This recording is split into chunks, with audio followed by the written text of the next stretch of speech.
Las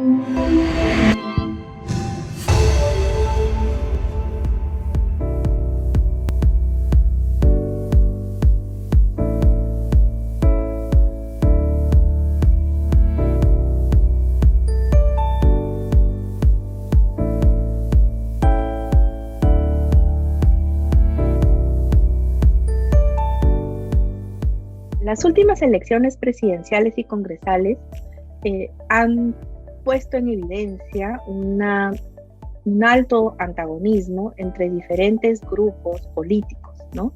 Y mucho se discute, se trata de entender históricamente, se trata de entender sociológicamente, ¿no? De dónde viene esta polarización, ¿no?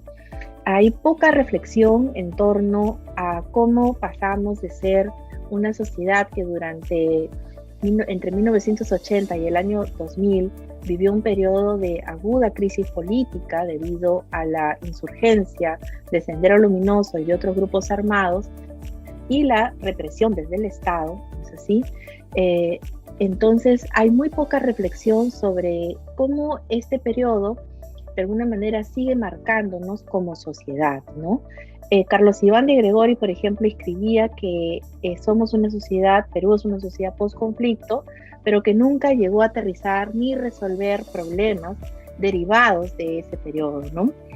Carmen Elizarbe, por ejemplo, sitúa este momento actual y dice que si bien podemos decir que es un periodo post-conflicto, en realidad trae otros elementos a colación también, ¿no? Es como un otro momento de este, digamos, gran lastre que estamos arrastrando por tantas décadas ahora, ¿no? Porque encontramos que hay discursos, que hay prácticas diferentes, que hay una presencia de grupos de extrema derecha, por ejemplo, con retóricas e imágenes que en realidad deberían estar proscritas en nuestro país también, ¿no? Y hemos sido además testigos también de una manifestación bastante clara y evidente de racismo y de clasismo en nuestro país, ¿no? Sobre los cuales además en las ciencias sociales peruanas o sobre Perú, en realidad hay muchísimos trabajos que se han escrito alrededor del racismo, ¿no? Por ejemplo, está gran parte de la obra de Gonzalo Portocarrero, ¿no? Dedicada a hacernos entender, ¿no? Lo arraigado del racismo y también sus manifestaciones, pero pareciera que estas manifestaciones las teníamos de alguna manera una suerte como de ocultas y que en estos últimos 2 meses en realidad han tenido una ebullición, se han manifestado de manera muy evidente y han producido muchos conflictos a su vez, ¿no? Entonces nosotros podemos entender y mirar también ahí que hay una serie de desentendimientos, ¿no es así? Donde las ideas de clase, de raza, de etnicidad, los temas de género también, continúan siendo temas álgidos en nuestro país, ¿no? De otro lado, estos malentendimientos o estos conflictos que estamos viendo, no tenemos, y eso es lo preocupante, ¿no es así?, una explicación o algún tipo de respuesta de hacia dónde se están encaminando o cuál puede ser su desenlace, ¿no? Y creo que eso es lo más preocupante en realidad, ¿no? O sea, es decir, la serie de malentendimientos no están conduciendo a ningún tipo de diálogo posible, más bien se está eximiendo el diálogo y no encontramos, digamos, caminos que estén, digamos, mirando con claridad, que nos digan hacia dónde nos estamos dirigiendo, ¿no? Entonces, tenemos además ahorita, ¿no?, una derecha que es partida, ¿no?, con varios protagonistas, ¿no?, principales. Tenemos también una extrema izquierda que es en realidad bastante radical, ¿no? Y además en el intermedio, digamos, tenemos una población que ha padecido de manera devastadora la pandemia de la COVID-19, ¿no? Entonces es realmente también bastante problemático hablar en este momento sobre ciertos temas sin mirar, digamos, todas las secuelas de lo que la pandemia ha traído como consecuencia a este país, ¿no? Desnudando la inequidad de una manera tan vergonzosa, ¿no? Entonces, además, en este periodo también estamos viendo el papel de los medios de comunicación, que en realidad es bastante lamentable, ¿no es así? Precisamente porque deberían ser las voces objetivas, las voces además democráticas, ¿no? Que conduzcan de alguna manera corrientes de opinión, pero lo que vemos en realidad es también una abundancia de noticias falsas, de noticias tendenciosas, ¿no? Que no coayudan en realidad para el ejercicio de gobernabilidad y precisamente para poder defender los fueros democráticos que son tan necesarios, ¿no? Cuando se requiere justamente estructurar fuerzas opositoras, tú necesitas precisamente de los medios para hacerlo, pero de los medios que con rigurosidad y responsabilidad puedan realmente hacer oír y de alguna manera generar corrientes de opinión sobre bases y noticias certeras, ¿no es así?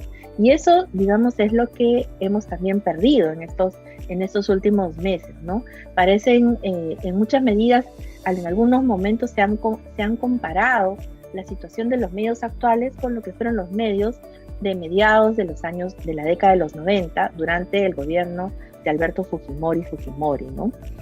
Y de otro lado también hay una falta de comprensión hacia las otras maneras de ejercicio de la política, ¿no? La política presidencialista te hace pensar siempre en estructura de sistemas de partidos políticos y te hace, digamos, te lleva a muy poco a mirar las dinámicas locales, regionales, no sé si, de otras formas de hacer política, ¿no? Que además son formas de hacer política que no necesariamente pasan por las redes sociales, ¿no?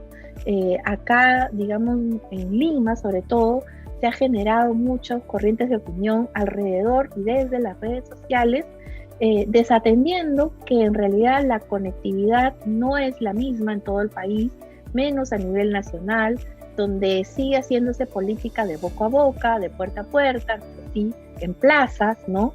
Que es también parte de lo que hemos visto con el presidente Pedro Castillo, por ejemplo, ¿no? Cuando llenaba plazas, ¿no? Entonces, no sucede necesariamente en las redes sociales. Y los medios parecen solamente mirar lo que sucede en las redes sociales, ¿no? Entonces, ahí, digamos, hay como pequeños espacios que no se están mirando, ¿no? Que se están desatendiendo también y que en realidad necesitan también encaminarse, ¿no? Y de otro lado, por supuesto, está todo el tema cultural, ¿no? Étnico, cultural, racial, ¿sí? Que además se ha exacerbado, lo vemos exacerbado en los últimos meses también, ¿no? Hay también, digamos, una